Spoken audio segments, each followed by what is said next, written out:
take a good sturdy board.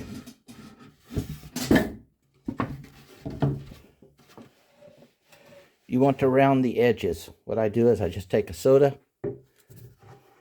lay it, run my pencil around it, and I've got my cut form. Then I figure out where my grip is going to be and make sure I have enough space. And that's where I'm going to put my hand hold. So I've got one hand to be able to grip it here. I was going to put another one at this end, but the wife said she didn't want it. So she only wants one hand hold. That's what she gets. Me, I would have two, just preference. And this will be used once it's done to carry stuff out to the outside garden table, to hold, carry food trays, things like that, between the kitchen and the living room, whatever. I'll be making two of these. Once these are cut, we'll then run the hand sander on it, sand it all down. It'll get lacquered with a food-safe lacquer sealant, and it'll be ready to go.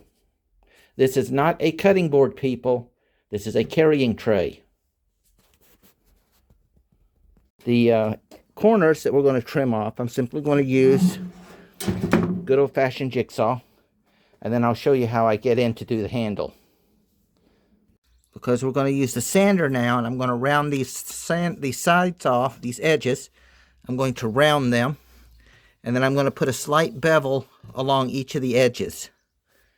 And for that, I'm going to just use my hand sander. All right, by rounding and beveling these edges off, it will reduce their chances of splintering and or breaking off. So that's why we rounded everything off nice and smooth and put a slight bevel to it. You see the little bevel there. Did it all the way around on both sides. So now I've put 4 holes in here. Me personally, I just would have been easy and made it square, but the wife wants it round. That's the way her mother had hers, and she wants one like her mother's. Because the one that was passed on to her from her mother broke, and so nostalgia. So this will allow me to get my saw blade in here and to make those turns when I'm coming around it. All right, so this one's done. I did a fine sand, and then we've done several layers of it's special, basically like a linseed oil, if you will. And we've put several layers on this. Let it dry, layer, let it dry. And so this is the one with the round handle, as you see here.